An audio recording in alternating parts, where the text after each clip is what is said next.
అసాధ్యాన్ని సుసాధ్యం చేసిన మన తెలంగాణ తొలి ముఖ్యమంత్రి కేసీఆర్ గారు దేశ చరిత్రలో ఎక్కడ లేని విధంగా ఏ రాష్ట్రం సాధించిన తీరు విధంగా కాకుండా తెలంగాణ రాష్ట్రం సాధన అనేది ఇంకా ఇదిగాక అనేక రాష్ట్రాలు ఏర్పడ్డాయి. కానీ ఇంత కఠినమైన ఉద్యమం చేసి 2001 నుంచి 14 వరకు ఉద్యమం చేసి సకల జనులను ఒప్పించి సకల జనులను ఉద్యమంలో పాల్గొనే విధంగా చేసి యావత్ తెలంగాణ రాష్ట్రం 4.5 కోట్ల మందిని ఉద్యమంలో పాల్గొనే విధంగా చేసి 35 జాతీయ పార్టీలను ఒప్పించి మెప్పించి తెలంగాణ తెచ్చిన నేత, గొప్ప నేత, ఒకే ఒక హీరో ఈ దేశంలో ఎవరైనా ఉన్నారంటే అది కేసీఆర్ అని చెప్పి సందర్భంగా తెలియజేస్తూ ఉన్నా.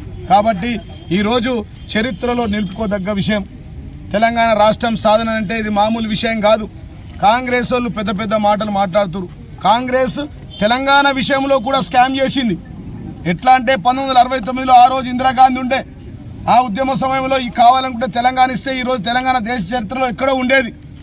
2009లో మరొకసారి సోనియా గాంధీ పుట్టిన దినం సందర్భంగా మరొకసారి కాంగ్రెస్ పార్టీ మళ్ళా తెలంగాణ రాష్ట్రాన్ని ప్రకటించిన తర్వాత వెనుకపోయింది. దాని తర్వాత అనేక పోరాటాల ద్వారా అనేక త్యాగ వీరుల అమరం తర్వాత మళ్ళీ తెలంగాణ రాష్ట్రాన్ని సాధించుకున్నాం.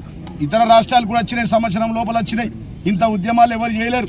గల్లీ నుంచి ఢిల్లీ దాకా ఉద్యమం చేసి 35 జాతీయ పార్టీలతో పాటు వంట వార్పు కార్యక్రమంతో పాటు మిలియన్ మార్చ్ లాంటి కార్యక్రమంలో భాగంగా తెలంగాణ రాష్ట్రాన్ని సాధించుకున్నాం. అమరులని ఇలా ఎంతో గుర్తు చేసుకోవాల్సిన అవసరం ఉంది.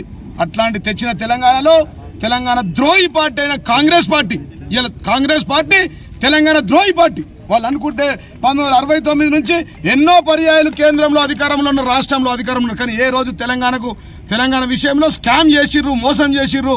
అనేక స్కామ్లతో పాటు తెలంగాణ స్కామ్ కూడా చేసిన పార్టీ ఏదైనా ఉందంటే అది తెలంగాణ ద్రోహుల పార్టీ కాంగ్రెస్ పార్టీ అని చెప్పి సందర్భం తెలుస్తున్నాం.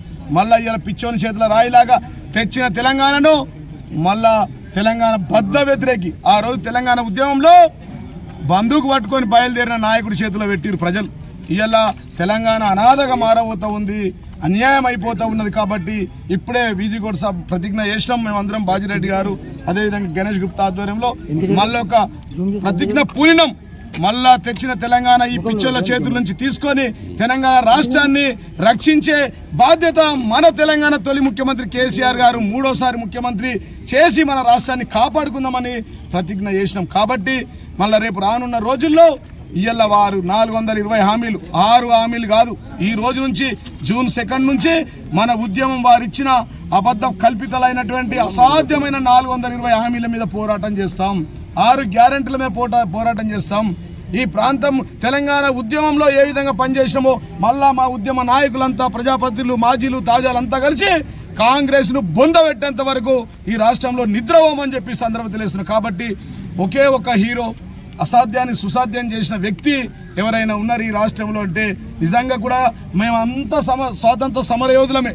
ఎందుకంటే తెలంగాణ రాష్ట్రాన్ని సాధించిన దాంట్లో మేము 14 ఏళ్ళు పనిచేసిన వాళ్ళం. అధికారంలో ఉండి మళ్ళీ 10 సంవత్సరాలు తెలంగాణ ప్రజల కోసం పనిచేసిన వాళ్ళం. కాబట్టి ఆనాటి గాంధీని మేము చూడలేం, కానీ ఈనాటి తెలంగాణ గాంధీ కేసీఆర్ను మేము చూస్తూ ఉన్నాం. ఆయన మళ్ళీ ఒకసారి 3వసారి ముఖ్యమంత్రిగా చేసుకుంటాం. ఆయన ఆధ్వర్యంలో ఈ రాష్ట్రాన్ని కాపాడుకుంటామని చెప్పి ప్రతిజ్ఞ చేస్తూ మరొకసారి తెలంగాణ రాష్ట్ర ప్రజలందరికీ తెలంగాణ ఆయుర్వేద దినోత్సవ శుభాకాంక్షలు ప్రత్యేకంగా మీడియా మిత్రులకు కూడా తెలియజేస్తూ ముగిస్తా ఉన్నాను. జై తెలంగాణ, జై కేసీఆర్.